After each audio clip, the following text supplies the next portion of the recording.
At this time, I'd like to introduce, actually, he really doesn't need much of an introduction. Jim Crisp is one of the folks that's actually have been here all 5 years. He was a speaker the first year. He was an attendee the second year, and then he has been our moderator. This will be the third year. In perpetuity. Now, he is in perpetuity, right. And Jim is a professor at North Carolina State University. He has just written a wonderful book, which some of you I know have already read, called Sleuthing the Alamo. And some of the things that are in the book will be touched on today, particularly a woman by the name of Emily West. Since Jim is like family, so I'm not going to say, and here is Dr. Crisp. His mother calls him Jim Boy. So what I'm going to say is, here is Dr. Jim Boy.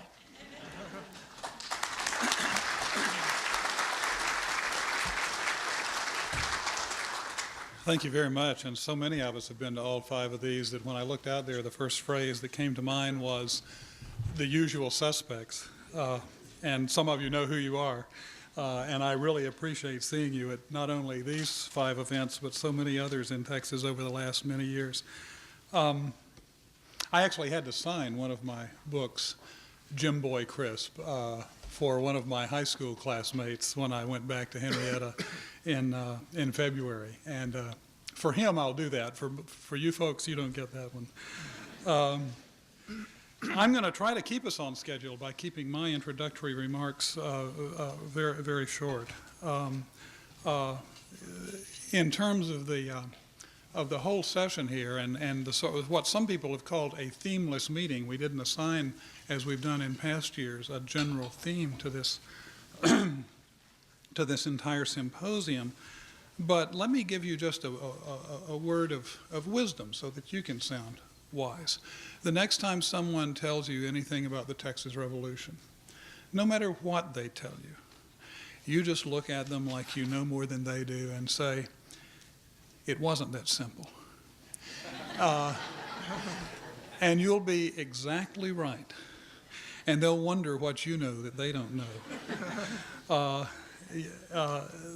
All of the people today, Jeff Dunn, the wonderful Walravens, Ed Miller and Caroline Krim are going to be talking about how the Texas Revolution just wasn't that simple. And as you listen to these talks today, I think Carolina Castillo Krim's article is talk is the one which is the most obvious with these conflicting loyalties of the Tejanos. The Tejanos, more than anyone else, are obviously caught in a situation of conflicting loyalties. But you know, the complexities and the conflicting loyalties just keep emerging from the Texas Revolution the more I look at it and the more I watch the individuals having to deal with the chaotic situation of 1835-36. Even those people who had been plotting a Texas Revolution were in many ways caught off guard by the conflict that began in 1835. And so everyone is improvising.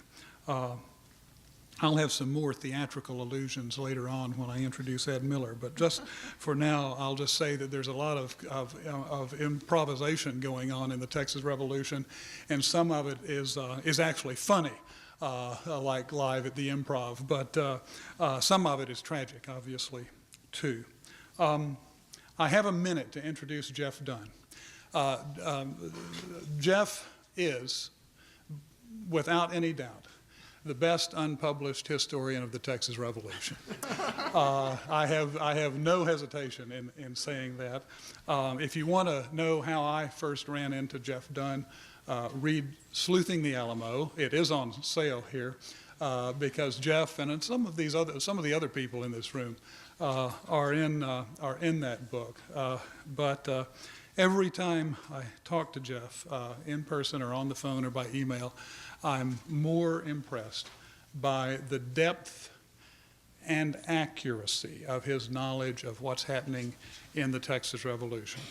I'm not going to repeat the biographical information that's in your program. You can read about where Jeff is and what Jeff has done. What's really impressive about Jeff is not what Jeff has done, but what he's doing. Every time I meet him, every time I talk to him, he's doing something new, and he's found something new, and he's thought about something new that enriches our knowledge of the Texas Revolution, and that's what he's going to do for you right now. Jeff.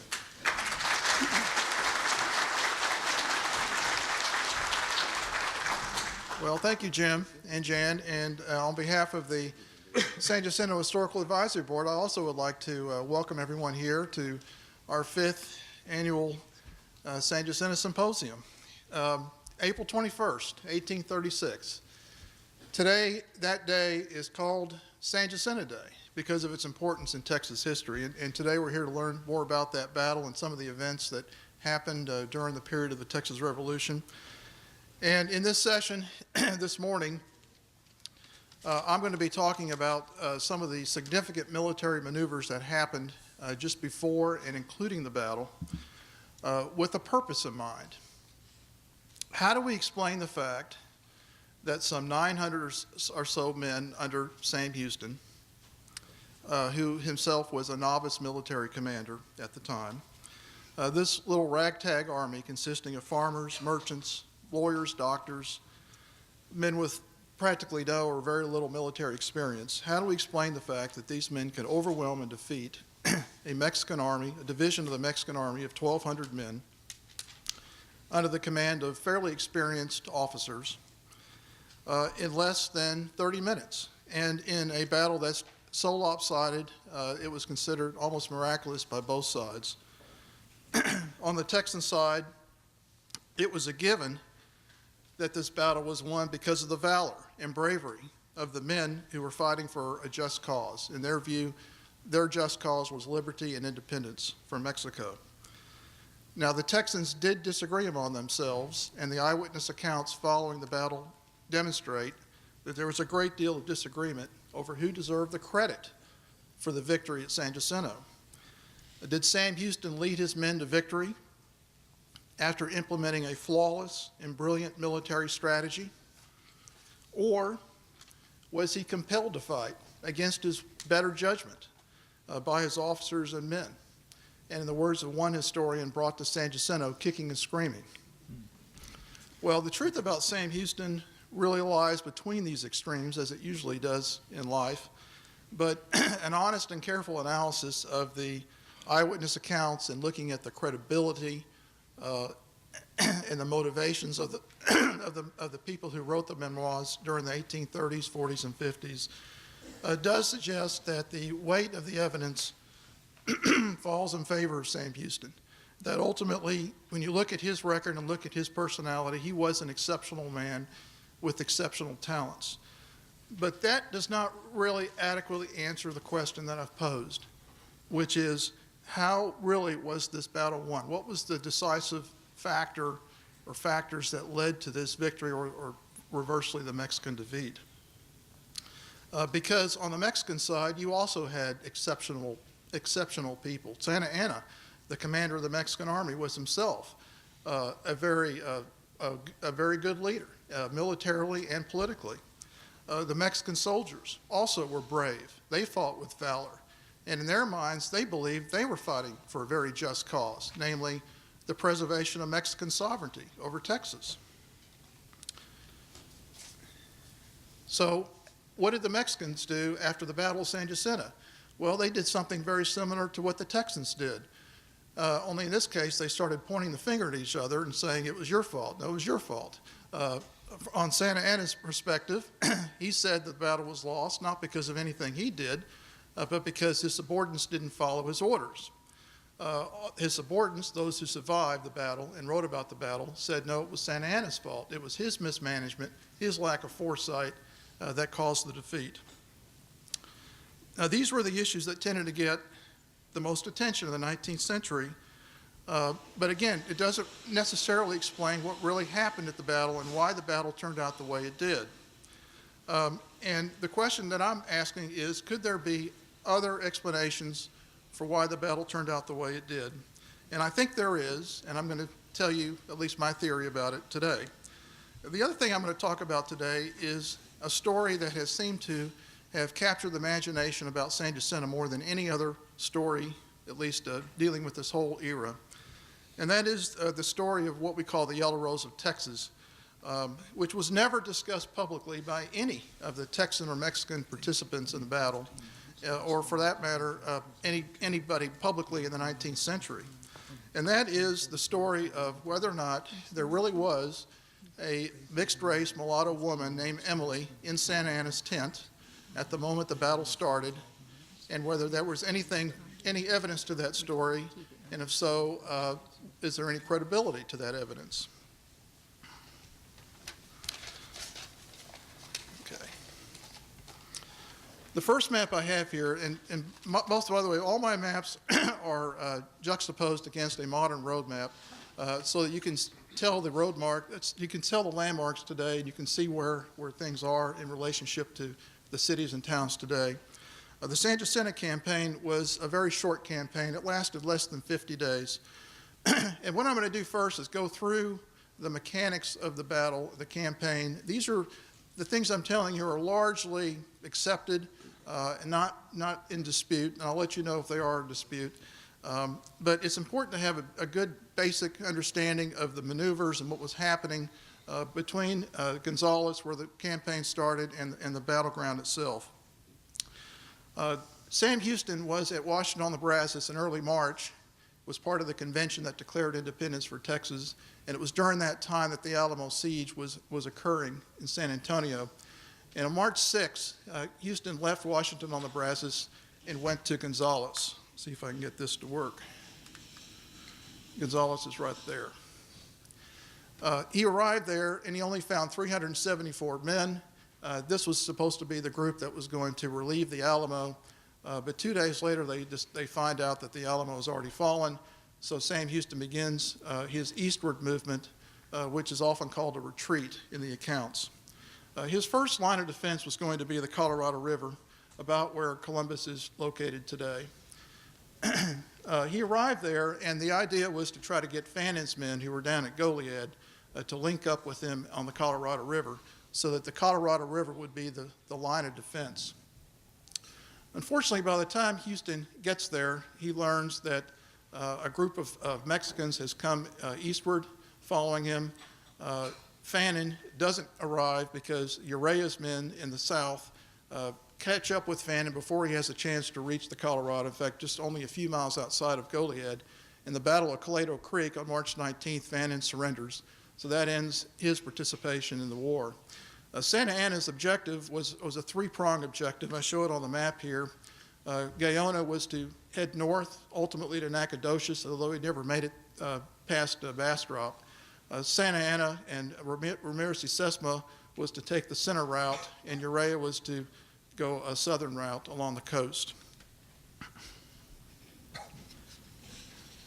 Now, once Sam Houston learned about Fannin's fate, he continued his retreat to the Brazos. And once he got to the Brazos, he reached the town of San Felipe. He left Millsy Baker's company on the opposite side of San Felipe, Wally Martin's company down near Fort Bend, and there was a third company, Edwin Morehouse, who was located down in Columbia. We don't hear much about him because he never really made it back and joined the Houston's army, but he was stationed with about 150 men down in Columbia. Meanwhile, Houston turns north, and he arrives opposite the plantation of Jared Grossi, which is near present Hempstead, and remains there for almost 2 weeks. And it was during that time that Tom Rusk joined the Army. He was Secretary of War for the Texan cabinet. The cabinet, meantime, had broken up at Washington on the Brazos and had moved to Harrisburg. Santa Anna comes up to San Felipe. He can't cross over there because Baker's men is impeding the way. So he heads south to what's called Fort Bend, sometimes Old Fort, near present-day Richmond. And when he gets there, he manages to capture a boat and cross over and establish a beachhead on the other side. When he does this, he finds out from a colonist that the Texan cabinet is located very close by in Harrisburg, completely unprotected. And he believes, and I think this was viewed as a brilliant strategy among some of his Mexican officers, that if he struck out ahead of his army and captured the cabinet, including Lorenzo de Zavala, who was the vice president at the time and a political enemy of his at one point, that would almost totally disconcert the Texas rebellion and end it all at once. So that's what he did on April 14th. See if I can get this to work. There it is. This is the situation on April 15th. Again, I'm superimposing this over a modern map of Houston. You need to remember at the time that in 1836, this was one of the least populated areas of Texas. Texas had very few people to begin with, but the only people that lived in what is now Harris County lived along Buffalo Bayou, Galveston Bay, a few settlements up San Jacinto River and Spring Creek and Cypress Creek. All said about certainly less than 1,000 people were living in what's now Harris County at the time. But Harrisburg was the center. And at Harrisburg, that's where the Texan capital was. They got wind of the fact that Santa Anna was coming up toward them. They get on the steamboat Cayuga, and this blue line here shows the route that they took. They went on out and went down to Galveston. That was going to be their point of safety. Meanwhile, Santa Anna arrives at Harrisburg late at night on April 15th, discovers 3 men in the printing shop there, and they tell him that Sam Houston is way up at Grossie's plantation, is retreating to the Trinity. You don't have to worry about him. Santa Anna decides at that point that he wants to try to head off the Texan cabinet and try to capture them before they reach Galveston. So what he does is he sends his cavalry. At this point, Santa Anna has 700 infantry, 50 cavalrymen, and 1 cannon with him. So he sends his cavalry under the command of Colonel Almonte to Lynch's Ferry to try to hit them off. Lynch's Ferry is right about there.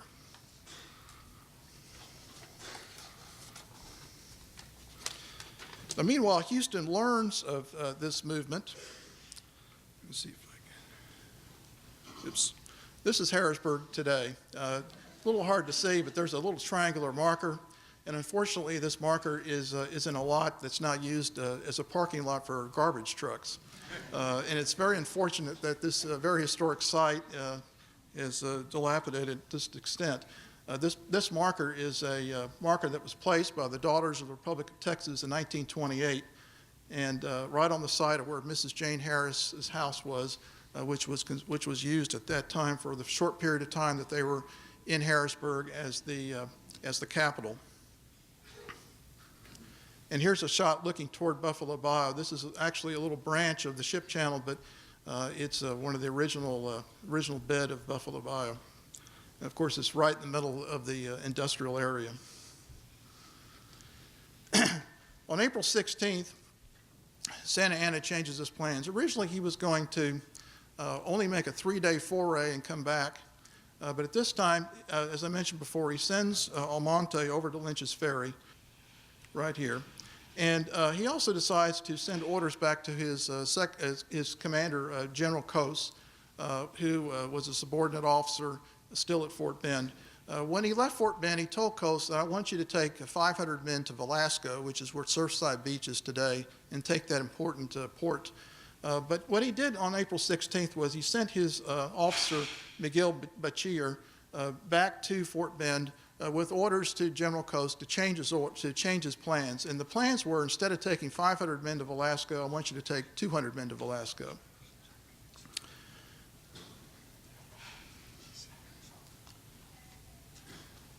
On April 17th, Sam Houston is now coming down through northwest Harris County. You can see it on the map, the blue line. And Santa Anna decides that, what happens on this day is Almonte reaches Lynch's Ferry and tries to do the same thing that he did back at Fort Bend on the Brazos, which was try to capture a boat and cross over. He fails to do so, although there's a story about Mrs. Lynch being on the opposite side and hearing Almonte in perfect English calling over, please give me your boat, and she refusing to do so. So maybe we owe the entire battle to her refusal to give him the boat. In any event, he gets frustrated and rides down to New Washington which was the only part of Harris County at that time, present Harris County, that was still occupied by the Texans. Surprises the servants of James Morgan. That was his headquarters at New Washington. President David G. Burnett was there with his family, his wife, 2 young children. They are able to scramble out on a small little skiff, literally moments before the Mexican cavalry arrives. There's a famous incident of Burnett saying, well, I'll stand up and take the first shot, and opening up his shirt in order to show his bravery. And he does eventually make it safely down to Galveston. Meanwhile, Almonte finds all this great stuff. He finds food and provisions, sends word back to Santa Anna that he's captured all of this stuff, and Santa Anna decides that he wants to go secure it himself. So he leaves Harrisburg on the 17th and starts heading toward New Washington. In the meantime, he changes his orders again for Cos. This time, he sends his aide, Castillo E. Berry, back to Fort Bend and says, I want to change Cos's orders again. Instead of sending him down to Velasco with 200 men, I want him to take 500 men to me. So this is the order that was taken on April 17th, and it appears that his plans at this point were that he was going to secure New Washington, cross at Lynch's Ferry eventually, and head over either to Anahuac or Galveston. Now, in the meantime, as I mentioned up here in the top of the page, you can see Sam Houston's route coming through there. When Sam Houston heard about Santa Anna leaving Fort Bend, he immediately crossed over the Brazos on the steamboat Yellowstone, and and then of course made this forced march in 2.5 days up to opposite Harrisburg. There was a great deal of controversy about whether or not Houston really wanted to go to Nacogdoches or some other place instead of Harrisburg. And this is a common theme that you see throughout the accounts. And there are no dispatches, there are no official orders or dispatches that really give us any definitive conclusions on this. But there is a couple of famous anecdotes or incidences that happen along the way that suggest that his detractors used to suggest that he was really forced to go in this direction. And the most famous is the incident of Mrs. Mann and her oxen. The story is that she lent him her oxen at Grossie's plantation with the intention of taking the Nacogdoches Road. And when he veered off that road at Abraham Roberts' house in what's now North Harris County, she contended that he misrepresented himself to her, and so she demanded back her oxen at the point of a gun. And the soldiers were unable to get the oxen back. Now, the story really is more about her, I think, than about Sam Houston. Because it does illustrate that she had a very peppery personality, to say the least, and got in trouble with the law several times in the 1840s or so. But there are a couple of facts that are interesting here that historians often overlook. The first is that if Houston had intended to move to Nacogdoches, he would have taken the road from Donahoe's house, which was the first stop after crossing the Brazos River. And that had been long past by the time they got to the fork in the road at Abraham Roberts. So it seems to me that if Houston really did intend to go to Nacogdoches, it would have happened long before the fork in the road was reached at Abraham Roberts. The second thing is that no one knew at the time whether there really would be a fight by heading toward Harrisburg. A lot of the eyewitness accounts said we want to go to Harrisburg because that's where the fight's going to be. But they didn't know that. The fight could just as easily have been up in Nacogdoches. And in fact, we know, as I showed you on the first map, Gaona was heading toward Nacogdoches, and the battle could easily have just as been up there than it could have been in Harris County. And finally, as I just told you about Almonte trying to cross at Lynch's Ferry, even under the existing circumstances, even if they knew that Santa Anna was in this direction and there would be a fight, the chances were very easily that they could have crossed at Lynch's Ferry, and had the Mexican army done that, Houston would have found himself really in a bad situation, totally behind the Mexican advance with the river separating them. So nobody in the army really knew what was going to happen as they were heading south toward Harrisburg on April 17th. This is Morgan's Point today, and I always find it interesting that, look at that little yellow rose up there on the sign. This is where Almonte was, and Santa Anna arrived there on April 18th. And it's interesting that he just lingered there for several days. He had plenty of opportunities at that point to cross over to the other side, but he stayed there in New Washington. Here's another shot of the edge of Morgan's Point, which is now right on the ship channel. If you look in the maps of the 1830s, it's a long peninsula that heads out into San Jacinto Bay. It separates the San Jacinto River from Galveston Bay, but the ship channel sliced right through it, so it's a truncated peninsula today.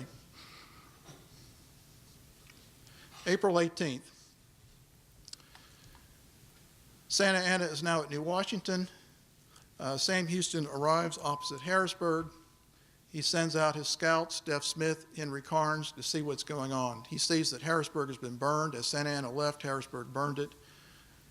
Deaf Smith heads out toward Fort Bend, and lo and behold, he encounters Miguel Bachir. He's the captain who took Santa Anna's message on April 16th. Well, now he's coming back.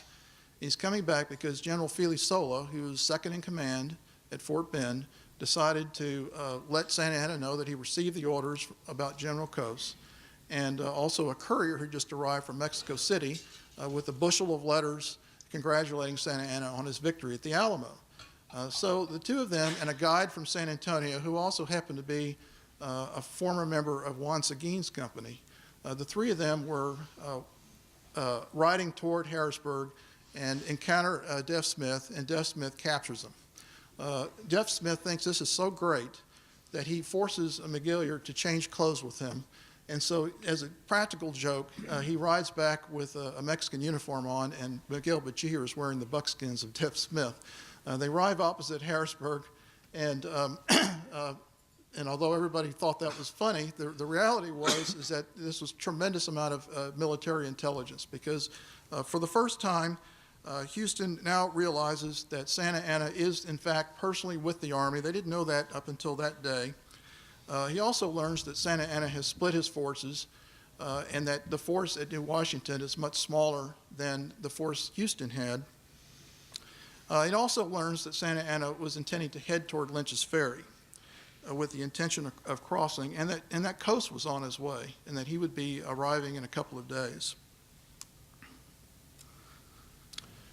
So, April 19th, Houston decides we're going to cross over and try to head them off at the pass, so to speak. At this point, it almost becomes a race to see who can get to Lynch's Ferry first. Houston and Tom Russ gave rousing speeches to their men in the morning, and that's when the phrase, "Remember the Alamo," was first coined and expressed. They spend most of the day crossing over Buffalo Bayou and marching toward Lynch's Ferry. On the 20th, as Houston's army gets closer to Lynch's Ferry,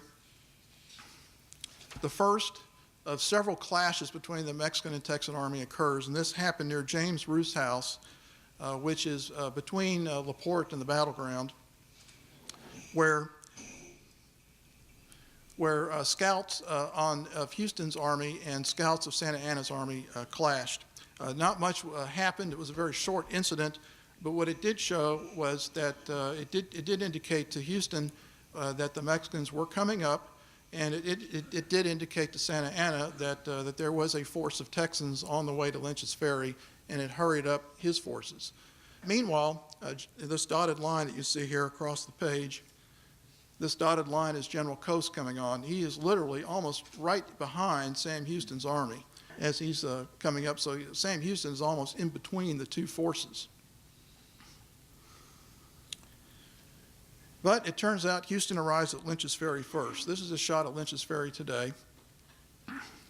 When Houston gets here, the first thing that they find is a flatboat filled with provisions. And they capture that, and they are able to use that to make some bread, which is important. The role of food during this campaign has not really been studied very extensively, but a hungry soldier is not a very good soldier.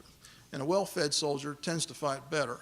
And it just turned out that this boatload of flour that was coming up from New Washington, which was supposed to supply the Mexican army, which is now in Texan hands, helped fortify the well-being of the Texas Army on April 20th.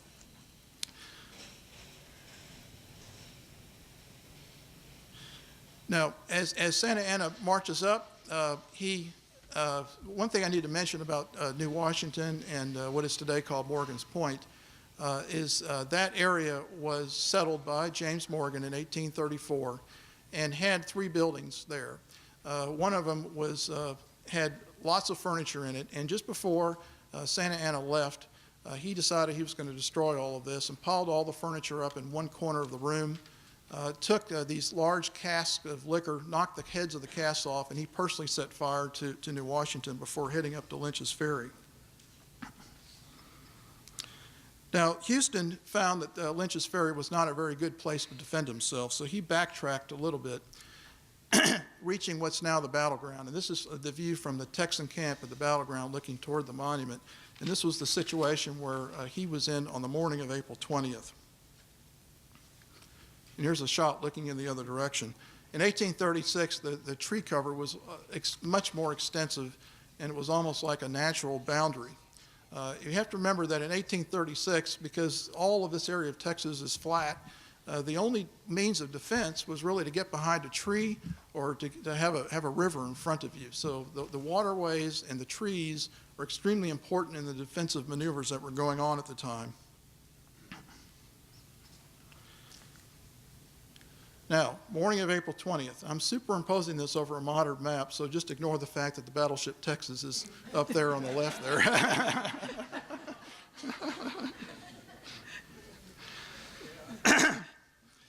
The Texans line up, and those of you who are familiar with the way the Texans fought at the Battle of San Jacinto, you may be interested in knowing that they were not lined up the same way on April 20th. They lined up a little bit differently. On the left side, the 2nd Regiment, which was Sherman's regiment, was actually commanded that day by Lieutenant Colonel William Bennett, who was the second in command. In the center, you had the twin sisters, the 2 cannon, and these 2 cannon came from Cincinnati and met the Texas Army as they crossed at Grosse's and hauled them back to here. They're fairly small cannon. They were under the command of Colonel James Neal. Behind the twin sisters was the regiment of Henry Millard. And he is often called his men are called the regulars because they had muskets and were enlisted men. But he also had 2 companies of volunteers with them as well. And behind him was the cavalry. And on this day, the cavalry was under the command of Sherman. And that's why Sherman was not in command of his regiment. And to the very right, on the far right, was Burleson's 1st Regiment of Volunteers. They line up, and up comes Santa Anna's men. You see them coming up here to the right side. And they reached about where the San Jacinto Monument is today. And they were under the cover of 2 what they call islands of trees. One on the right, one on the left. And they placed their single cannon over here on the one on the right. And the first thing that happened was Santa Anna sees that there is some activity along the trees, fires off some artillery fire, and the Texans respond with their own artillery, which somewhat startles the Mexicans because they didn't realize that the Texans had artillery. And artillery was a very important weapon in those days because they used what's called canister. And when those things shot out, it was like a shotgun effect, and it had a very deadly effect. Also, it made a lot of noise. And when it makes a lot of noise, it tends to scare people. April 20th, the evening. So during the day, the cannon was playing against each other, and Santa Anna decides to move back. He moves back to what's now the Mexican camp area on the battleground, which is back in here. But for some strange reason, he leaves his cannon exposed. Again, you can see the cannon right here, just off to the side of where the monument is today. Pedro Delgado, one of his officers, was in charge of that cannon, and he was one of the very few Mexican officers who survived the battle and also wrote about it. And he wrote about the fact that he was almost abandoned there right in the middle of the situation. He had 50 ammunition boxes, and they were hauled over there with mules. But Santa Anna not only withdrew his forces, but also took all the mules away and told Delgado that somehow or other he had to defend for himself and get all those boxes and the cannon back to his main lines. And Delgado's saying, wait a minute, you've got me totally exposed here. We could be killed, and he's clearly worried about it. And sure enough, the Texans see this situation as an opportunity. And the credit goes to Sidney Sherman, the commander of the cavalry. He goes to Sam Houston and says, I think if we run out there, we might be able to capture that cannon or at least see what's going on. And Houston says, okay, you can do that. But what ensues at this point is one of the most controversial events of the entire campaign. And it will take an entire session of our symposium to really go through this, because this is the start of a feud that began between Sherman and Houston that lasted for their lives and for 3 or 4 generations after that, maybe even more than that. But the bottom line is that the story is that Sam Houston said, you can go out there, but I only want you to reconnoiter. I only want you to look around and see what's going on and come back and tell me the situation. Because at this time, it was very late in the day. It was almost 5 p.m., late in the day. And Sam Houston did not want to bring on a fight. But he did say, look, if you go out there and you get in trouble, I've got my large regiment lined up, and he'll come out and support you if there's a problem. Sherman's side of the story was that he was to go out there and try to capture that cannon. And if the Mexicans attacked him, he was to be supported by Millard's men. So Sherman goes out there with his cavalry, and oops, let me get back here. And and it's just about the time he gets back that Delgado is managing to get that cannon back to the lines. And then out comes a couple of rifle units from the Mexican army and also some cavalry to meet Sherman's cavalry, and they have a skirmish on April 20th. There's one marker on the battleground that identifies the site of this skirmish. And Sherman gets beat up pretty badly. He fends himself pretty well, and of course he's looking out the side of his, one of his eyes, saying, "Well, where are the men supposed to support me? They're supposed to be here, and they weren't there."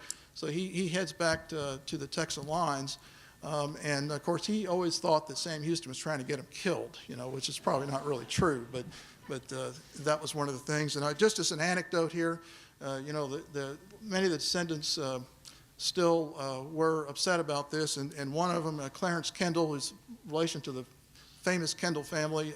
It's reputed, I don't know this for sure, but it's been recorded that in 1960, he gave an hour's oration at the battle on San Jacinto Day, a complete narration of the battle, and not once mentioned Sam Houston's name. So.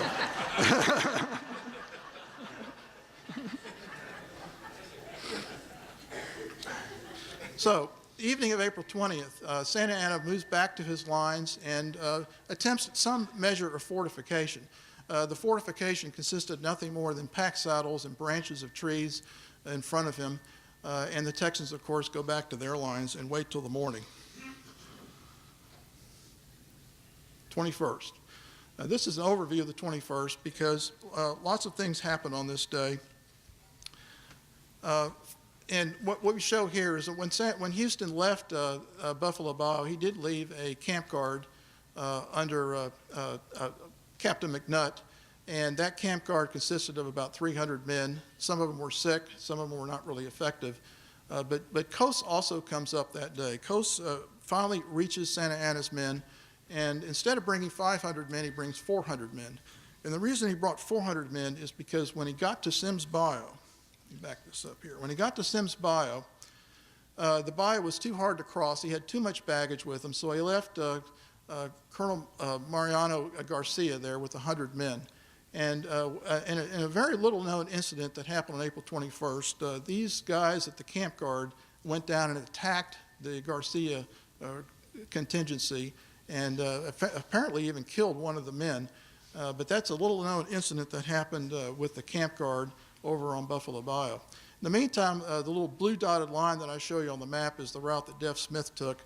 Sam Houston ordered Deaf Smith over to Vince's Bridge, which is over Vince's Bayou, incidentally, to destroy the bridge and come back to the battleground. There. Okay, this is the situation on the morning of April 21st. The Texans are now organized a little bit differently. You have Sherman is now taking over his own regiment because during the cavalry skirmish, Marable Lamar distinguished himself extensively, and although he didn't have an officer's position that day, the men decided they really wanted him to command the cavalry. And even though this big feud happened with Sherman and Houston, that didn't come out into the public arena until many years later. The report of the battle did not mention anything at all about any kind of disagreement. So the fact that Sherman was going back and taking over his own regiment doesn't look at all unusual to any observer here. Also, on the left, you had Sherman's regiment, then you had Burleson's 1st Regiment of Volunteers. Colonel Neal was wounded during the artillery duel the first day, so Hockley takes over the artillery. Millard with his regulars and volunteers, and finally on the right is Lamar's cavalry. And you see over to the left side of the map, General Coase arriving, and the names of the different battalions or regiments that were at San Jacinto that day. And now the battle. What were the Texans going to do that day? Well, around noon, Santa Anna does his own little reconnoitering. He rides out and sees that that there's very little activity going on in the Texan camp, and that was true. He felt that because the Texans were unlikely to attack him that day, and because Coase had arrived exhausted after having a long march, that he was going to let his men rest that day in preparation for an attack the following day. Meanwhile, there was great uncertainty in the Texan camp. What were they going to do? Should they wait for Santa Anna to attack them, or should they take the offensive and attack Santa Anna? Well, that answer at noon on April 21st was not so obvious. And for the first time during this entire campaign, a number of officers came to Sam Houston and said, we just need to talk about this. We need to have a council of war. So Sam Houston says, fine, let's have a council of war. They show up, they discuss the situation, and decide overwhelmingly that it would be insane to cross this field and attack Santa Anna's position in the open day, and that they were much better off waiting in the trees where they were and awaiting Santa Anna's attack, that would be the most sensible thing to do. Only 2 officers said, well, let's just go over there and attack them. The overwhelming majority of them said, no, let's wait here. Houston reportedly said nothing, but he was a cautious man, and he wanted to make sure that whatever happened, that he had the men on his side. He wanted to make sure that this was a decision that everybody wanted to do, and so he was not pressing the issue to attack at noon. But as the hours passed, they realized that the Mexican army was not going to attack that day. They also were worried because of Coase's reinforcements that there could be other reinforcements on the way, and that would make the Mexican army even bigger than his. At this point, with Coase there, Santa Anna now outnumbered Houston. But there still was some more quandaries because Houston also knew that there were reinforcements on the way to him. He had sent couriers down to Galveston, and there were 2 boats coming up from Galveston to reinforce him. And in fact, they got to the battleground a few days after the battle.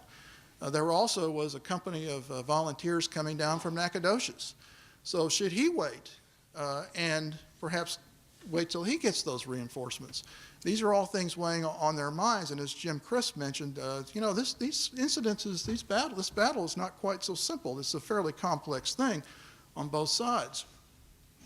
But in the afternoon, the eyewitness account suggests that what Sam Houston did was he went around and talked to his men, tried to get the feeling, tried to get their what were they really thinking at the time, and what did they really want to do? And he got the impression that they were really anxious to fight.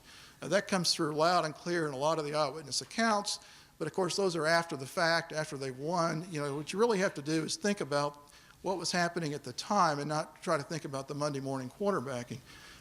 And it's apparent that he felt that this was a good time to do it. It was late in the afternoon, and the officers then conferred among the men in their various regiments, and it came back to Houston, everybody's ready to go. So about 3:30, 4 o'clock in the afternoon, within 15 minutes, the Texans line up and they march over. You have the cavalry on the left and the regiments, the infantry units along the left, and the cavalry on the right. And It was about this time that Jeff Smith came back after burning Vince's Bridge. And as they marched over within about 300 yards of the Mexican army, the Mexicans see them and they start firing. They have what's called escopetas, or muskets, English-made muskets, which are, I think, were lousy shots. They could not aim them very carefully. The story is that you cannot take them like a rifle and hold them up to your eyes and aim. You had to either hold them over your head or by your hip and shoot, and just hope it hits your target. They also shot so they were not good shots. All the shots were going over the Texans' head, but they were seeing the Texans coming. That's the important thing. Secondly, they were shooting off their cannon. Now that cannon was nasty because it had canister, as the Texans did, and as they could see the flash of the fire of the cannon before it actually exploded. And when they saw that, the Texans they dropped down on the ground in the high grass to avoid getting hit, and all the shrapnel comes over their heads. Then they get up and they continue to walk forward. And there's a funny story about one of these soldiers, Bob Love, who apparently didn't hear the order to fall down when you see the flash of the cannon. And so when the first flash happened and the cannon went off, everybody falls down but him. He gets scared, runs back to the camp where there's about 30 men there at the camp, saying, "Run for your lives. Everybody's been killed but me."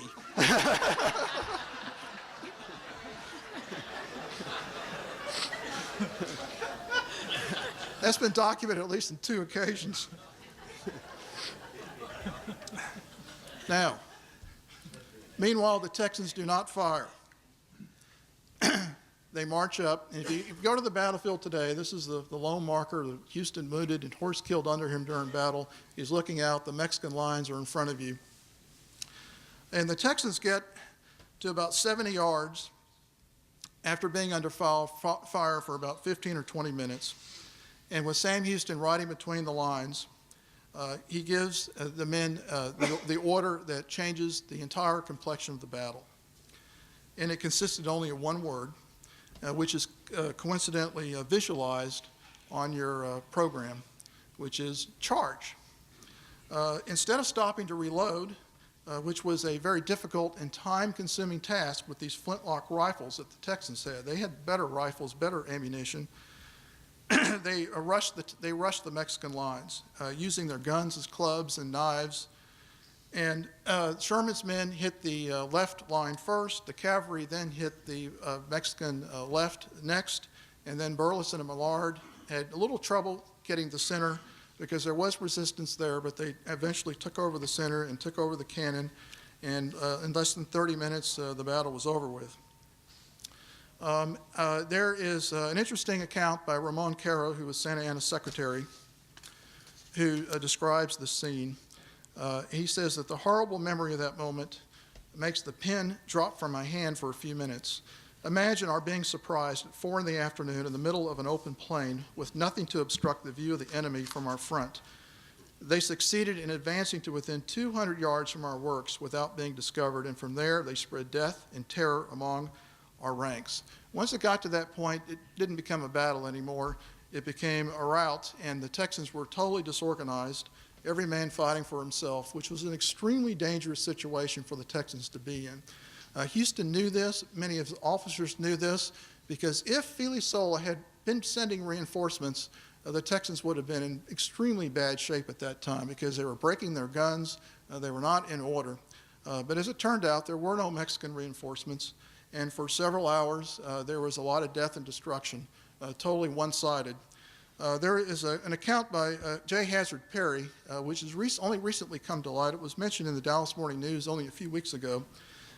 And one of the things that he said, he describes the scene fairly graphically in a speech in 1842 in New York.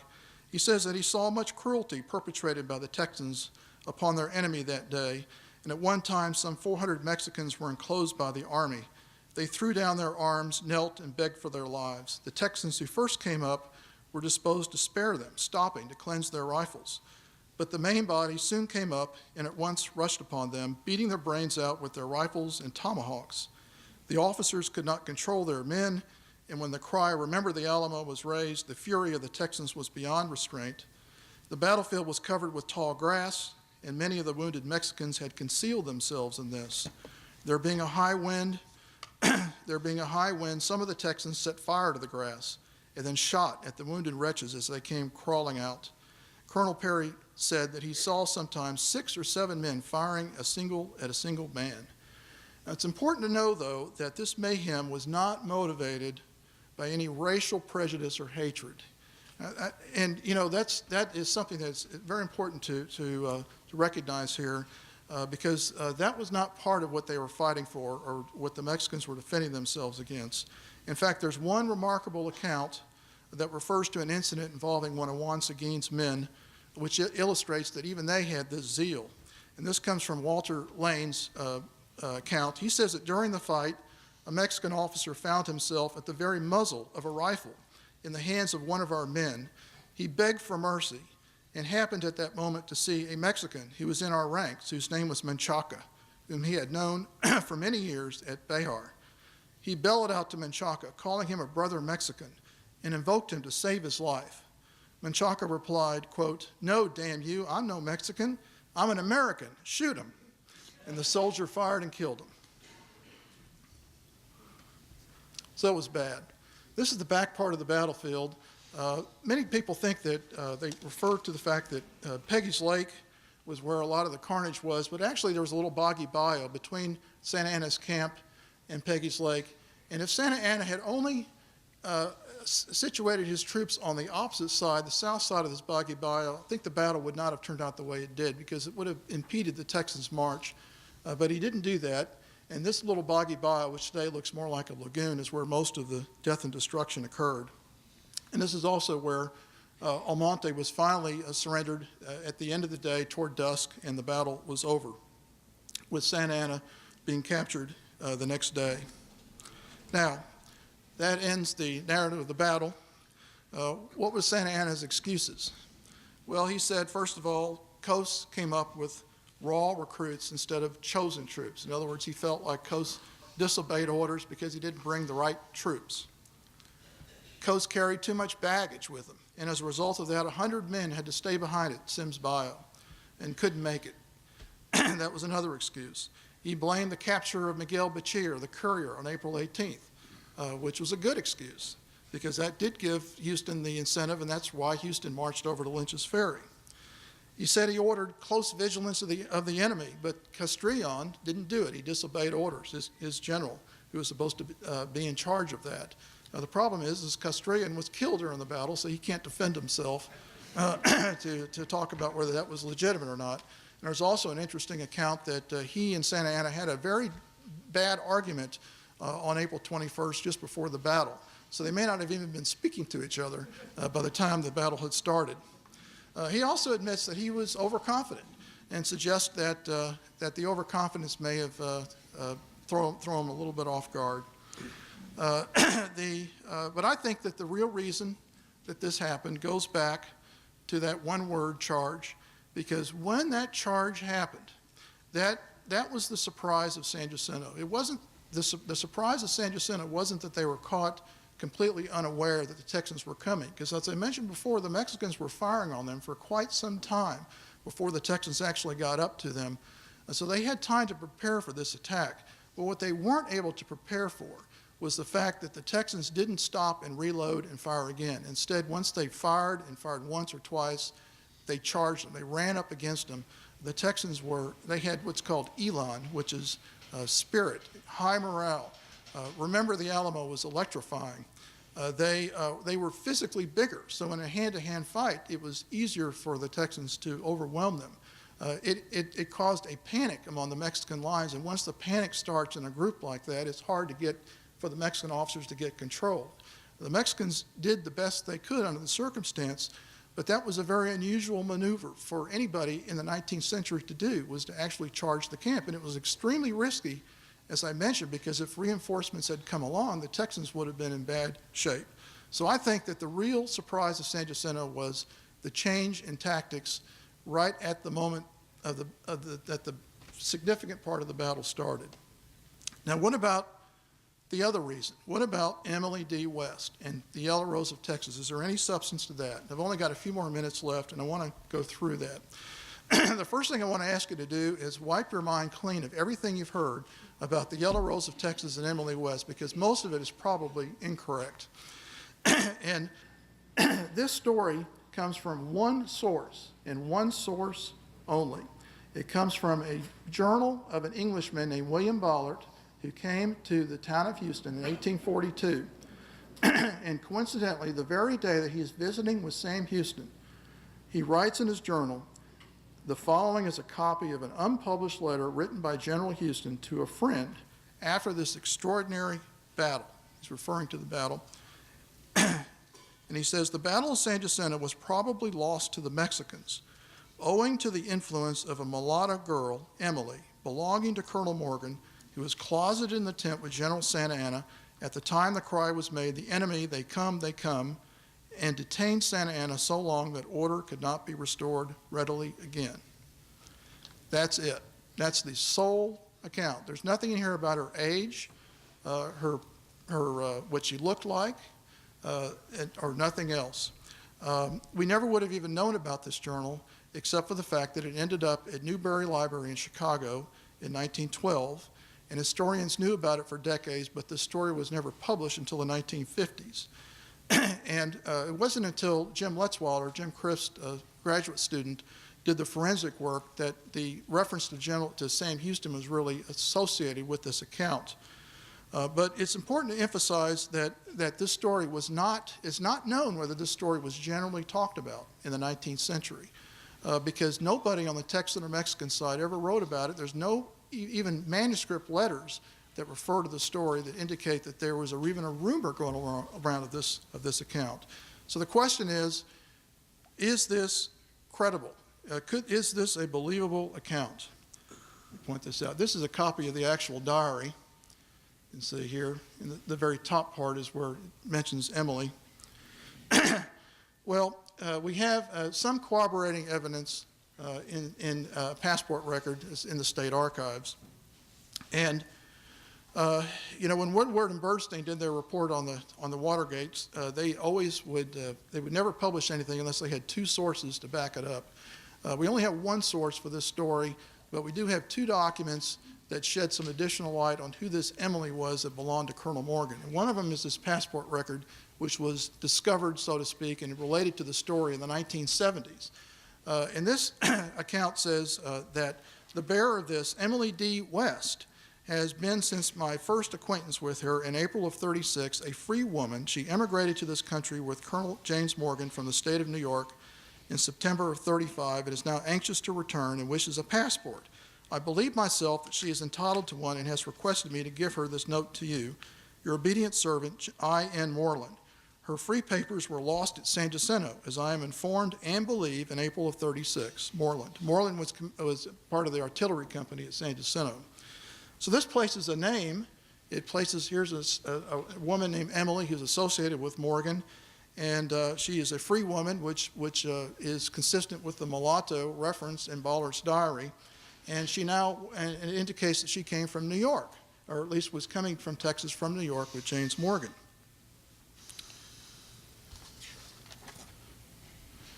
And then we have the final document, the second document, that sheds some additional light. Now, this document comes from the William Philpott collection. This document was collected by a famous collector, and he was not the least bit interested or had any knowledge of Emily West or James Morgan or the entire Texas Revolution, except for the fact that he liked to collect autographs, and he bought a number of papers with James Morgan, primarily because he wanted James Morgan's autograph. A lot of people like to collect famous autographs. And this document appeared in a collection that was pledged as a collateral to a bank that I happened to be the lawyer for the bank at the time, and went through these documents in 1991 and found this, and could not believe it when I found it, but nonetheless it was there. And in 1995 it became public, so to speak, and people have been talking about it since then. And fortunately today, we're going to actually see that document here and have a presentation at lunch, because only last year did that document go from the bank to the the University of Texas at Arlington, where it now can be studied along with the other documents. But what this document is an employment contract. It's dated October 1835 in New York and states that Emily D. West of New Haven, Connecticut, binds herself to go out in Morgan's vessel to Texas and there work for Morgan at any kind of housework she said West is qualified to do, and to industriously pursue the same for 12 months for $100 per year. Now, it doesn't say anything about her race, but there's an interesting clue in the sense that you have a countersignature by a man named Simeon S. Jocelyn, who is a very famous white preacher of a black church in New Haven, Connecticut. And now, what's the context of this document? It was not found by itself. It was found with several other employment contracts at the same time, also dated New York, October 1836. And Morgan was a real estate speculator, and he got his money from New York financiers. And he bought Cloppers Point, which became New Washington, in late 1834. And in 1835, he went back to New York to raise more money. He actually raised $60,000, which is a lot of money in those days. And he used the money to buy 2 schooners. He bought a large amount of supplies and provisions, and he hired 14 workers, of which we now have 6 of their employment contracts. And he took all these were all fairly skilled workers, most of them were, and brought them back to Texas, only for a short period of time, although, as it turned out, many of the others who are listed on the contract stayed in Texas. Many of them fought in the Texas Revolution. Some received land. Many of them filed claims records. So we know that these people existed. And what's interesting about this employment contract is it corroborates the fact that the passport record, which is why Emily West was going back to New York in 1837 when that passport record was filed, because her term of employment was up. And Texas, frankly, was no place for a free woman of color in 1836. So it really did not present many opportunities for her to live in Texas. So this is the universe of the evidence so far. Hopefully more will be discovered, but you have Ballard's diary, you have the passport record, and you have this employment contract, and that's it. So the issue is not whether there is evidence of Emily being in the tent with Santa Anna. I think that there is evidence. The question is whether that evidence is credible enough to be believable. And could there be another spin to the story? And it could very well be that she was in Santa Anna's tent, but maybe not right at the moment of the battle. Maybe it was earlier in the day. And maybe the fact that it was earlier in the day might have somehow impacted Santa Anna's operations. Now, Santa Anna did say in his account that he was asleep at the time the battle started. In one of his accounts, he said he was asleep under the shade of some trees. And that tends to discount the fact that, well, why wasn't he in his tent? The few surviving Mexican accounts don't talk about this. And as I said, no Texan account talks about this other than the fact that Ballard references this letter of Sam Houston. So that's the story. There are many unknowns about this, but what is fascinating about this story is how it's become a cause célèbre in the 20th century. And that's because, here's a close-up of the signatures. And that's because when Ballard's diary was published in 1956, it became a very juicy story. Frank Tolbert of the Dallas Morning News published this Day of San Jacinto in 1959, and as probably one of the first to actually weave this into a narrative of the battle. He says that when Santa Anna reached Morgan's plantation, he shared Almonte's interest in Colonel Morgan's belongings, but His Excellency's attention took a less practical direction. Among Morgan's servants who were still working there, the observant president noticed a decorative, long-haired mulatto girl. Her name was Emily, and she was said to be a very comely, Latin-looking woman of about 20. So he made a lot of that up, but it started the story. Yes, I've only got a few more minutes. And incidentally, he won the Summerfield Roberts Award in 1960 for this book. Then he comes out in the informal history of Texas, and this is the first time that he actually elaborates even further. And he says, "And what became of Emily? She lived to tell her story to her master, Colonel Morgan, and to inspire a wonderful song. Musical historians seem to agree that the folk song, The Yellow Rose of Texas, was inspired by a good-looking mulatto slave girl, and in one of the original lyrics, not the ones popularized by Mitch Miller, the girl of the song is called Emily, the maid of Morgan's Point. Colonel Morgan bought Santa Anna's tent after the battle. He sent it to a friend in the United States with this explanation. This was the den of the tiger, which once echoed to the cries of helpless womankind. And of course, no such letter was ever written. And then finally, here he is right there, Frank Tolbert. Martha Ann Turner, who bought all of Tolbert's thoughts, hook, line, and sinker, wrote this book in 1976 and claimed that the story has been suppressed by historians because historians are male and they don't want to live up to the fact that a woman won the Battle of San Jacinto. And that was 26 years ago, and the legend, the story is still going on today. So my time is out, but the point is that, with the work that Jim Crist and Jim Lutzwater have been doing, and now with this collection that's now available at UTA, we now have another opportunity to really re-examine this story, and maybe we'll have some more good evidence come out from all of this. I thank you very much for your attention. Thank you for coming today.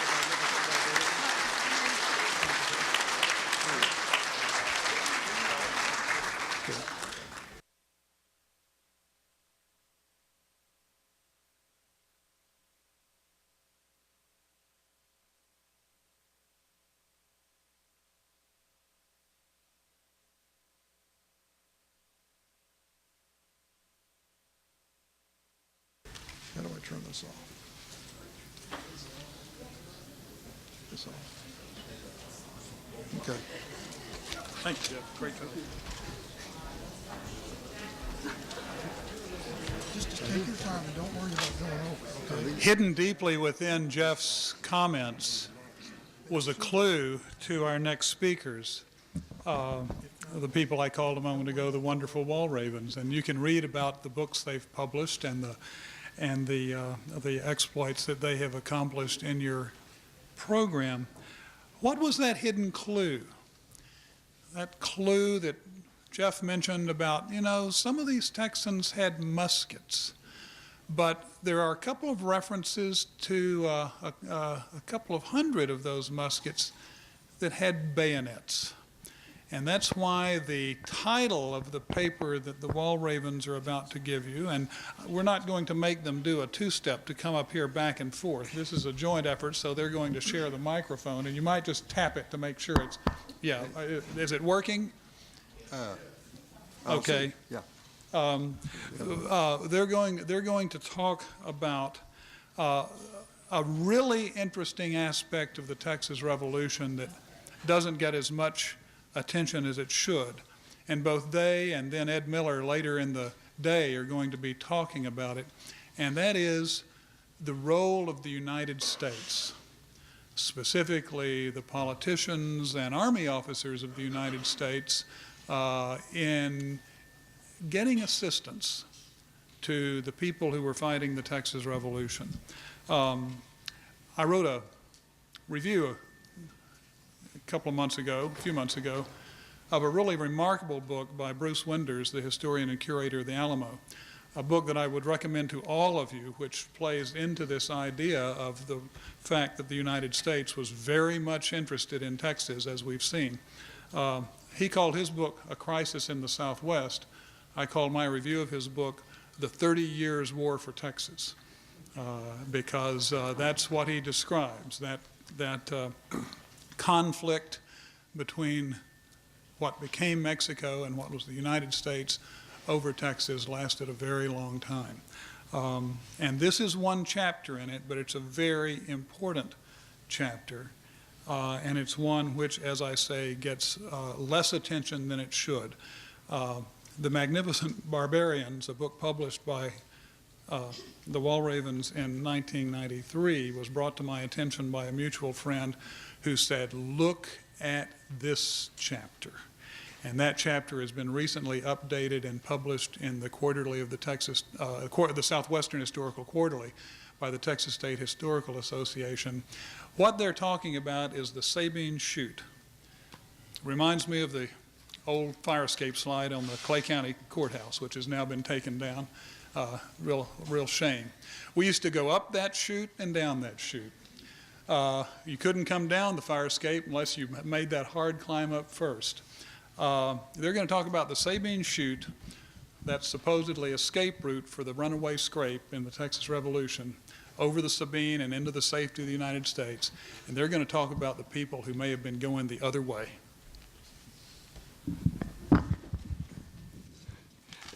It's a real honor as journalists to be associated with and working with real historians. We primarily have been journalists, and sometimes we have to work a little extra to get recognition as historians. Sam Houston, I'd like to wonder how he would fare today if he had to face today's media. He wouldn't have time for many battles, and he'd have 1,000 investigations going. We are aware that historians differ in their evaluation of Houston, his very character of the man, the role at San Jacinto, his place in history. Houston has always been a lightning rod, stirring up bitter arguments as to his motives and actions. It is not our intention to take sides in this controversy. During his lifetime, Houston made many friends and many enemies who viciously attacked him. The seeds they planted they continued to sprout. One friend who had been a friend, became a bitter enemy, was Dr. Anson Jones, the last president of the Republic. Strangely enough, Houston and Jones were brother Masons. Jones was master of the Texas First Masonic Lodge, formed in February of 1836. Houston was a member of that same lodge, also of Cumberland Masonic Lodge, number 8 in Nashville, Tennessee, the lodge of which Andrew Jackson was also a member. Houston was a close friend and political ally of Jackson, and Jones saw a conspiracy between the two to start a war between the United States and Mexico. Don't expect to hear that we have proof of such a conspiracy. Jackson didn't leave any smoking guns lying around. He didn't need a Karl Rove to keep his muzzle on the press. He sent personal emissaries himself and often gave instructions for the messages to be burned. So what he did and what he said is subject to supposition, but some of it is most tantalizing. In 1849, Anson Jones wrote, in my memoranda of 1839, April 2nd, a note with a conversation with Mr. J.W. is actually J.H. Houston of Washington, D.C., an intimate and confidential friend of General Houston and Jackson, in which he informed me that General Jackson agreed to claim the Neches as the true Sabine as a boundary between the United States and Mexico under the Treaty of 1819 with Spain, and that he would defend and fight on that line. The retreat of General Houston in 1836 was therefore doubtless with a view to the understanding and to place his army behind that line, Jones said. How could Jackson claim the Neches was the border? The Adams-Onis Treaty of 1819 had relinquished Spain's claim to Florida and set the boundary between the United States and the Spanish territory of Mexico at the Sabine River. General Edmund P. Gaines, who arrived early in April to command the United States forces at Fort Jessup, Louisiana, explained that the president considered the border to be Sabine Lake and all streams flowing into it. That included the Neches, which twists and turns a few miles west of Nacogdoches. This claim would have served to justify a United States attack on any armed intruders crossing it. Jones wrote that Houston's retreat to the country between the Sabine and Neches and the pursuit of Santa Anna and his crossing of the latter stream would have been considered an invasion of the territory of the United States by their president and by the Zachary Taylor of that day, General Gaines. A conflict would have ensued between some of his troops and those of Santana. Blood would have been spilled upon disputed American ground, and the war commenced an act of Mexico. Then, quoting Jones, then General Jackson would have accomplished what Mr. President James K. Polk subsequently did. General Gaines would have been the second Cortez instead of General Winfield Scott, and the Treaty of Hidalgo would have been signed in 1838 instead of 1848, and there would have been no Republic of Texas. Jones also wrote that Houston did not intend to bite at all if he could help it, but to retreat to the Natchez and obtain some bloodless liquor. And Jones said he told me himself at Gross's just 1 week before. In fact, in an 1845 speech, Houston admitted to such a plan. He said, quote, Deaf Smith, having returned from a scout, reported that the enemy advancing. I then determined to retreat to get as near Andrew Jackson and the old flag as I could. One prevailing theory is that Texans started a war with Mexico and that Mexico war followed because of Southern efforts to extend slavery. Whatever the truth of that assertion, it is also true that Jackson also and others wanted California and considered Texas the key to obtaining it. Jackson's predecessor, John Quincy Adams, had sent Joel Poinsett to Mexico in a futile effort to buy Texas. Jackson sent an even more inept negotiator, Anthony Butler, to continue the effort. On August 5, 1835, U.S. Secretary John Forsyth sent Butler a message on Jackson's behalf, expressing the desire to expand the negotiations with an eye to acquiring San Francisco for use by the American whaling vessels. Butler was instructed to try to obtain this boundary, beginning at the Gulf of Mexico, proceeding along the eastern bank of Rio Bravo to the 37th parallel latitude, thence along that parallel to the Pacific. The correspondence of American military and political officials of the period, couched in diplomatic niceties, ambiguous, but one letter especially deserves attention. It was written by Secretary of War Lewis Cass to General Gaines on April 25, 1836, after the battle had been fought, but before word of Houston's victory had reached Washington.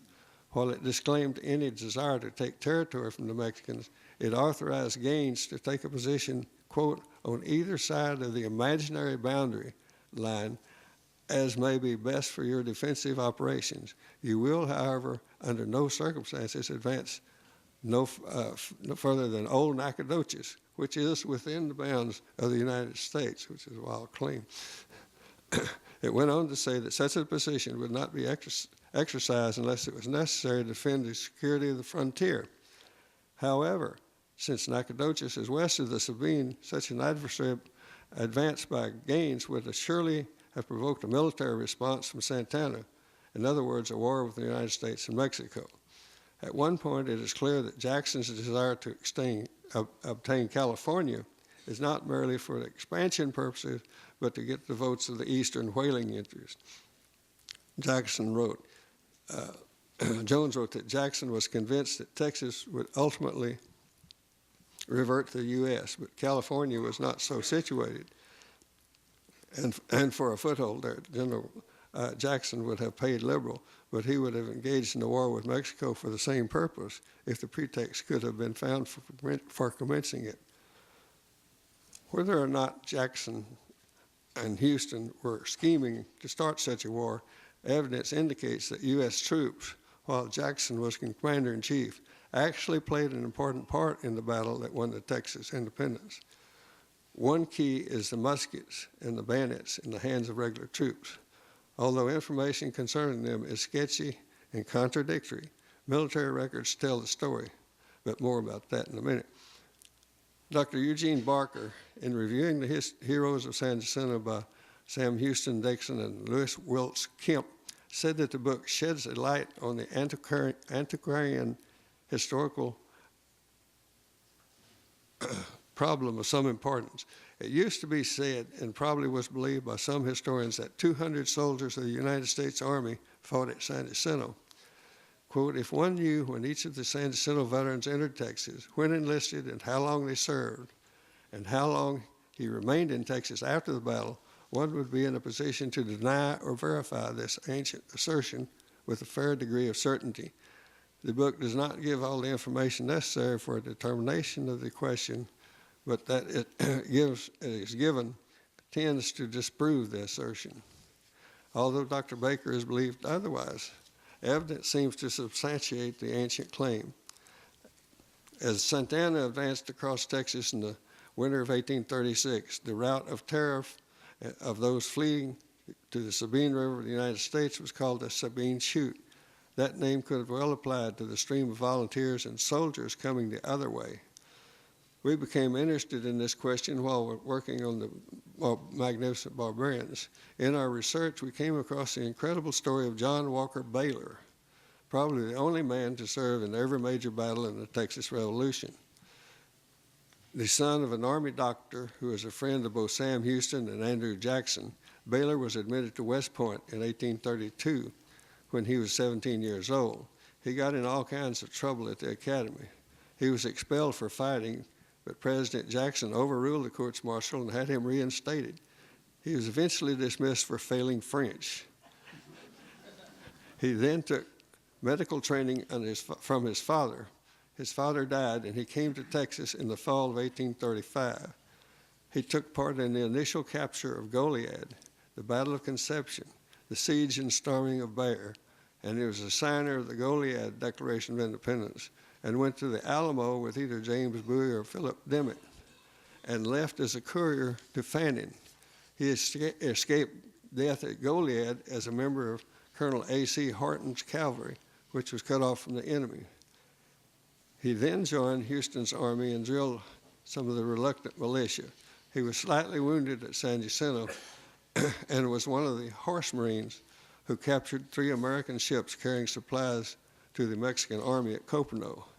His wound became infected, and he died shortly after returning to his uncle's home in Alabama, an unreported casualty of the battle. His uncle came to Texas to claim the land that he was due for his brothers and sisters. He stayed on as a judge who helped write the Constitution and the Articles of Annexation. That uncle was R.E.B. Baylor, one of the founders of Baylor University. While tracing the land grants due Baylor in Thomas Lloyd Miller's bounty and donation land grants, we noticed that Daniel O'Driscoll was due a head right for 1/3 of a league of land in Victoria County, a bounty of 1,200 acres in Marion County, 400 acres in King County, and 640-acre donation in Refugio for his service in San Jacinto. And also, this was puzzling because he was listed as a colonist in the Power-Hewitson Irish colony. However, Driscoll's name does not appear in the colony's grant papers. Apparently, his name was added later to that list. As we were researching these lists, we traveled to Washington and visited the National Archives. There we found the service record of Daniel O'Driscoll. This is Daniel O'Driscoll. He was an Irish immigrant who had deserted from Company F, 3rd Infantry Regiment, stationed at Fort Jessup. He and 5 others deserted on Christmas Day, 1835. Driscoll's descendants, of course, became wealthy landowners, and his granddaughter Clara is known as the savior of the Alamo. Daniel's death was not as glamorous as that of Baylor. He ran a Refugio Tavern that was a popular political gathering place, and he died when his best friend hit him in the head with a stick as they celebrated July the 4th. We found his name and we wondered if there were any other similar deserters. So we bought microfilms from the U.S. 3rd, 6th, 4th, and 7th Infantry rosters and the returns from the National Archives, and typed them into a database and checked the information against the Texas rosters of the Revolution and Miller's book. We discovered that 7 other members of Company E, 3rd Infantry, deserted that same day. Driscoll and 2 others became sergeants in Miller's company. After serving in the Texas Army, Driscoll was discharged as a lieutenant. The rosters and returns showed the monthly operation records, the company rosters, the recruit, sick, death reports, and discharges and desertions. They indicate that at least 97 men trained by the U.S. Army were under arms in Texas on or before April 21st, 1836. Possibly 4 of them died at the Goliad and 3 at the Alamo.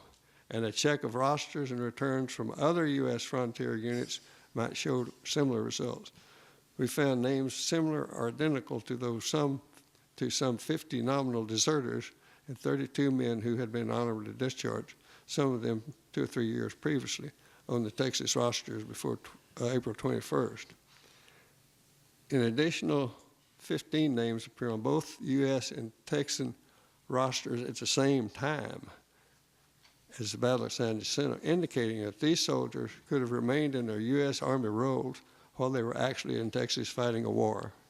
An additional 56 U.S. names appear on Texan rolls shortly after the battle, indicating that at least 150 U.S. soldiers served in Texas during that period of the Revolution. These soldiers did not come marching in a mass. They trickled in. Many had deserted in 1834 and a few even earlier. However, the number of desertions per month rose markedly in December of 1835 and January of 36. Most came from the 3rd stationed at Fort Jessup, some 35 miles from the Sabine River. Deserters going to Texas were not detained, while those going to Baton Rouge or New Orleans were ended up in the guardhouse, which is an indication. Others came from the 6th, which was brought down from Jefferson Barracks. A few came from the 4th at Baton Rouge, and some come from the 7th at Fort Towson. Just how many deserters were with the Texas Army will never be known. Names on the records indicate Smith, Jones, Brown, Johnson, and other very common names that you couldn't really identify between the two. Some of the soldiers were known only by initials. Company clerks spelled names phonetically, and those days people weren't particular about spellings. Some even carried the spellings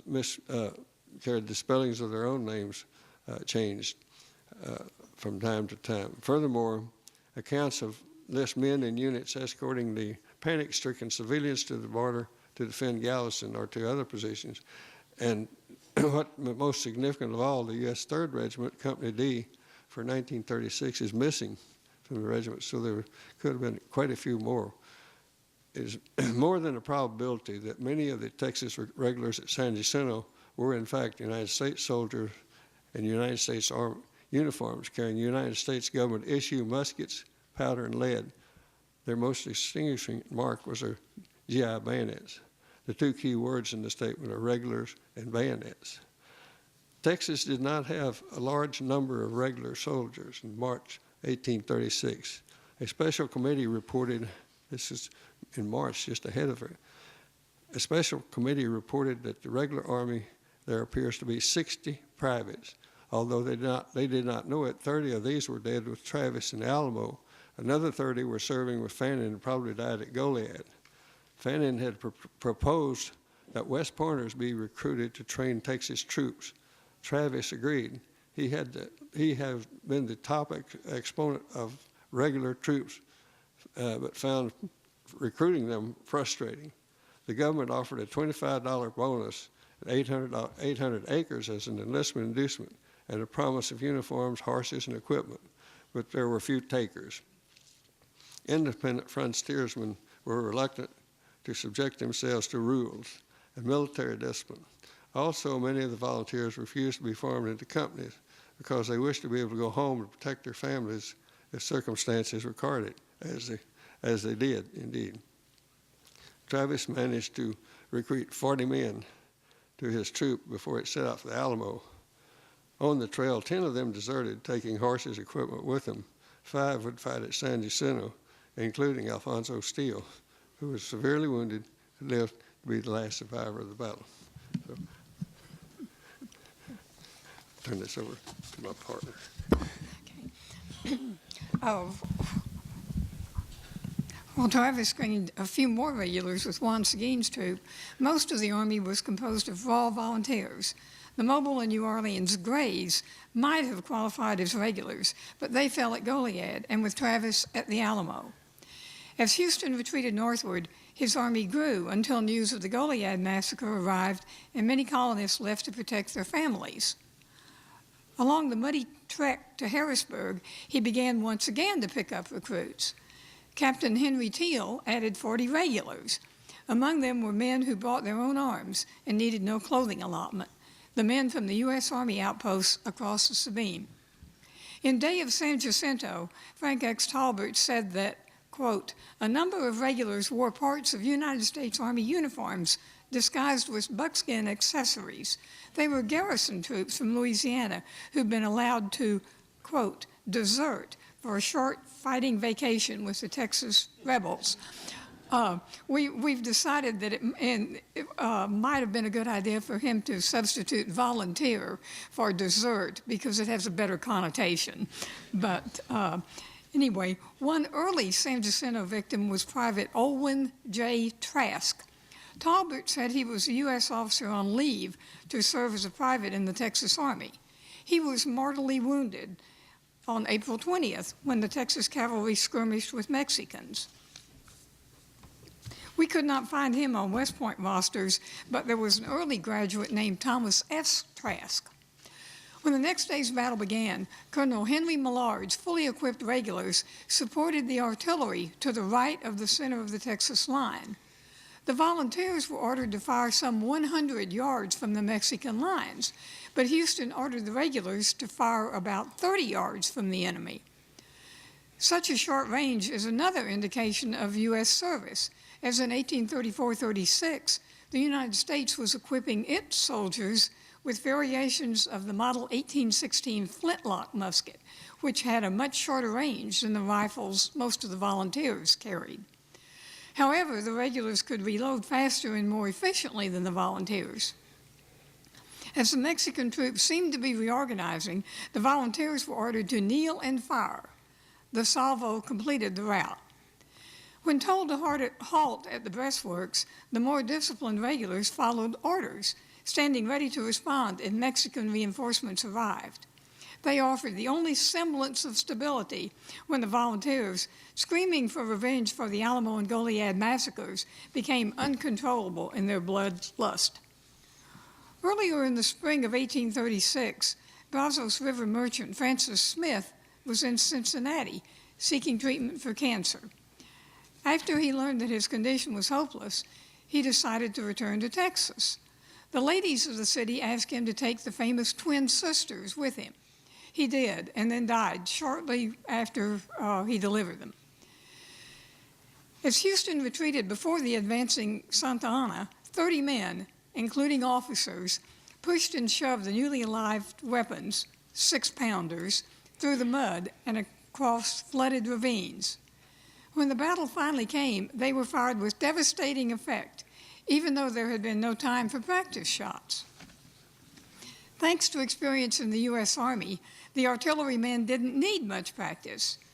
U.S. Army infantry regiments had artillery trains equipped with 6-pound cannon.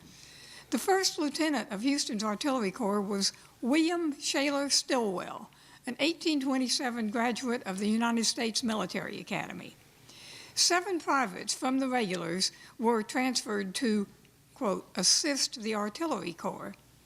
One of them, Private Ellis Benson, had been discharged from Company G of the 3rd U.S. Infantry February the 28th, 1834. Among the others were at least 3 3rd Infantry deserters, Private Michael Campbell, George Cumberland, and Ira Milliman. Milliman deserted from Company H on December the 18th, 1835. George Cumberland from Company E on December the 25th, and Michael Campbell from Company B on January the 4th, 1836. Stillwell was not the only West Pointer among the Texans. After his graduation, Brevet Lieutenant Hugh McLeod, the last man in the West Point class of 1835, was assigned to Company B of the 3rd U.S. Regiment. On the way to Fort Jessup, he stopped at Macon, Georgia, on November the 12th, 1835, as the Georgia Battalion was preparing to leave for Texas. He promised to resign his commission and embark as a volunteer. He served as temporary commander of Company B, U.S. 3rd Infantry, at Fort Jessup until March 7, 1836, when he asked for a 10-day leave. It was granted, but he was later listed as absent without official leave through July, when his resignation was accepted. During the runaway scrape, McLeod, with 30 men, garrisoned the fort at Nacogdoches. Mrs. Thomas Rusk joined the flight with her young sons, but she didn't panic. She advised others to be calm, for, this is a quote from her, as long as the brave McLeod or one of his men is living, we have nothing to fear. No record tells whether the men McLeod commanded at Nacogdoches were Texas volunteers or the 30-man company he had commanded in the U.S. Army. In addition to Walker Baylor, Fannin, Stilwell, and McLeod, Richard L. Stockton, who died in the Alamo, had attended West Point, as had James Hazard Perry, the aide on Houston's staff. And during the battle, Houston carried a sword he had received as a gift from Captain Joseph Bonnell, also an Academy graduate and a U.S. officer from Fort Jessup. The other key word in this study, apart from regulars, is bayonet. The number of Texan bayonets at San Jacinto is both confusing and contradictory, all the way from none to 200. The bayonet was a trademark of regular troops, a fact that Sam Houston did not wish to advertise. It was later reported that before the San Jacinto assault, Secretary of War Thomas Rusk advised against an assault across an open field, quote, without bayonets. Ever the politician, Houston wrote in an official report, the conflict in the breastwork lasted but a few minutes. Many of the troops encountered hand-to-hand, and not having the advantage of bayonets on our side, our riflemen used the pieces as war clubs, breaking many off at the breech. In spite of these statements, there is primary evidence that the Texians had bayonets and used them. We were ordered to charge with our bayonets. William C. Swearingen, second sergeant in Amasa Turner's regular Company B, wrote to his brother in Kentucky. The enemy gave way except about 60 men around the cannon. They were protected by a breastwork of corn sacks, salt, barrels of meat, and boxes of canister shot. They fell by the bayonet and swam in one mangled heap from that time until they reached the bayou. The regulars, missing out on the bloodbath and with orders to guard the campsite against possible Mexican reinforcements, amused themselves by thrusting their bayonets through any wounded or stragglers. Alfonso Steele, severely wounded at the outset of the battle, said, I was so blind I could hardly see anything, and I sat down on a dead Mexican. Some regulars who had stayed at the Mexican breastworks came sticking their bayonets through wounded Mexicans, and one of them had his bayonet drawn to stick through me when Tom Green, who belonged to the infantry, stopped him. Talbert tells how Texas regulars were also trying to use their bayonets on 2 Mexican drummer boys. Dr. Robert Kemp Goodloe was trying to protect them, but they might have died had not Colonel Sidney Sherman come by and told the boys to follow him. E.F. Sparks had a similar experience when a woman jumped out of the bulrushes. A regular was threatening to kill her with his bayonet. I told him if he killed her, I would kill him. He asked if I was in earnest. I said I was. Then 3 other women came running to us, crying and begging that I would protect them too. Captain Juan Seguin and his men came by, and Sparks left the women in their care. A Mexican officer's account also cites the use of bayonets. In describing the cruelty of his captors after the battle, Captain Pedro Delgado, commander of the Mexican artillery, said, these savages struck with their bayonets our wounded soldiers lying on the way. Others, following them, consummated the sacrifice with a musket or pistol shot. Another intriguing statement is found in this account of a discussion during the April 21st Council of War Houston called before the assault. 2 junior officers favored attack, but 4 seniors objected that it was an unheard of thing for raw soldiers with only 200 bayonets, without cover of artillery, to cross an open prairie to charge a disciplined army. Dr. Terrence Berrigy, a professor of military history at Texas A&M University, Kingsville, said the bayonets and the regulars' fast, accurate fire, along with the artillery handled by experienced soldiers, probably contributed to the early panic and slaughter of so many of Santana's soldiers. Colonel Delgado confirmed that opinion. Describing the skirmish on April the 20th, he wrote, as soon as the enemy saw our artillery and stores unprotected, he paid them special attention. He established his cannon in such manner as to disable our gun and to support an attack should it take place. The first shot shattered the caisson on the limber. Another scattered about our ordnance boxes. Another, again, killed 2 fine mules. The Texian victory at San Jacinto stimulated a desire for freedom and land among the troops and a chance to fight.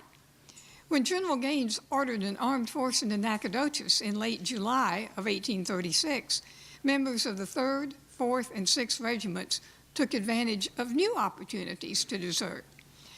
Gaines became alarmed at the scope of the defections and asked Houston to return them. Historian William Jay later quoted this passage from the Pensacola Gazette of that period. About the middle of last month, General Gaines sent an officer of the United States Army into Texas to reclaim some deserters. He found them already enlisted in the Texas service, to the number of 200. They still wore the uniform of our Army, but refused, of course, to return. It was understandable that they would not want to return, for they were promised land for their service in Texas. Many were immigrants to whom land ownership had been only a dream. Furthermore, the United States Army offered no life of leisure for enlisted men. They were often worked like galley slaves, building roads and performing manual labor. Discipline was harsh and punishment severe. Floggings with mule whips were common. Samuel E. Chamberlain told of being swung from a limb by his thumbs while his toes barely touched the ground for insubordination during the Mexican War. If they were allowed to, quote, desert, end quote, in order to fight with the Texas rebels, it is understandable that many took advantage of the offer. Whichever side you take on the question of the Natchez conspiracy, you can find evidence to support it. On April 23, 1836, before the results of the San Jacinto battle were known in the United States, Samuel Swartwout, who, quote, possessed both the ear and confidence of President Jackson, had written to James Morgan, a Texas friend and business associate, "Already do I suspect that General Gaines is in possession of Nacogdoches." However, ardent Houston biographer Marquis James said, another factor in Houston's favor was the Sabine retreat story. Houston had never intended to fall back to the Sabine, but the report was so persistently circulated and never denied that the Mexicans included it in their strategic calculation. There is, however, another side to the story of U.S.-Mexican relations. In a December 19, 1835 letter to President Jackson, Anthony Butler described this incident. On a recent occasion, the French and British ministers waited upon Santa Anna on some joint application. There was an audience beside these ministers, some 8 or 10 other gentlemen. Santa Anna, as usual, very soon began to speak of the affairs of Texas, and as a consequence, introduced the U states. He spoke of our desire to possess that country, declared his full knowledge that we had instigated and were supporting the revolt, and that he would in due season chastise for us. Butler said that he was told that Santa Anna said he understood, quote, that General Jackson sets up a claim to pass the Sabine, and that in running the division line, hopes to acquire the country as far as the Natchez. Santa Anna then turned to a gentleman present and said, "Sir, I mean to run that line at the mouth of my cannon, and after the line is established, if the nation will only give me the means, only afford me the necessary supply of money, I will march to the capital. I will lay Washington City in ashes, as it has already been once done." At that point, Butler wrote, Santa Anna again turned and bowed to the British minister in a pointed reference to the events of the War of 1812. This statement, of course, shows that Santa Anna was aware of a possible plan to draw him into a conflict with the United States. The fact that Santa Anna understood Jackson's position on the Natchez casts a new light on the Battle of San Jacinto. The Mexican forces enjoyed an overwhelming numerical superiority over the Texans. Santa Anna would not have hesitated to take on any U.S. force that crossed the Sabine. His fatal error came when he split his army and dashed ahead of the main force in a futile effort to capture the leaders of the Texas government, especially the to him traitorous Vice President Lorenzo de Zavala. Mexican General Vicente Filosola wrote that in spreading his forces, Santa Anna, quote, placed victory in the hands of a disheartened enemy, one who had already decided to abandon the country.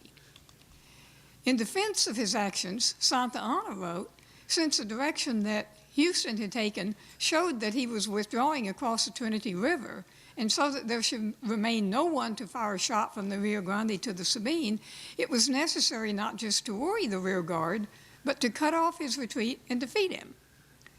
The Texian attack caught an overconfident Santa Anna totally unprepared on April the 21st because he counted on Houston's intent to retreat across the Neches and obtain support from the waiting Americans.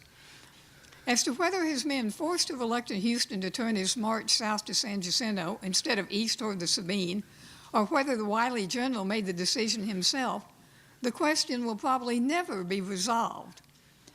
However, the presence of U.S. soldiers at the Battle of San Jacinto shows that the role of the United States in the Texas Revolution has been greatly underestimated, and a look at the U.S. diplomacy of the period shows that, although the term was not used until years later, manifest destiny was a work in progress from the early days of the American Republic.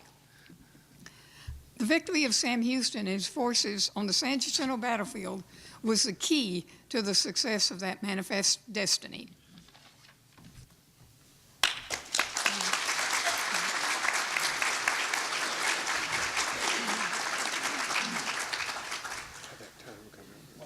Thanks to Bill and Marjorie Walraven and Jeff Dunn's punctuality in stopping their lectures on time. My students wish that I could do that.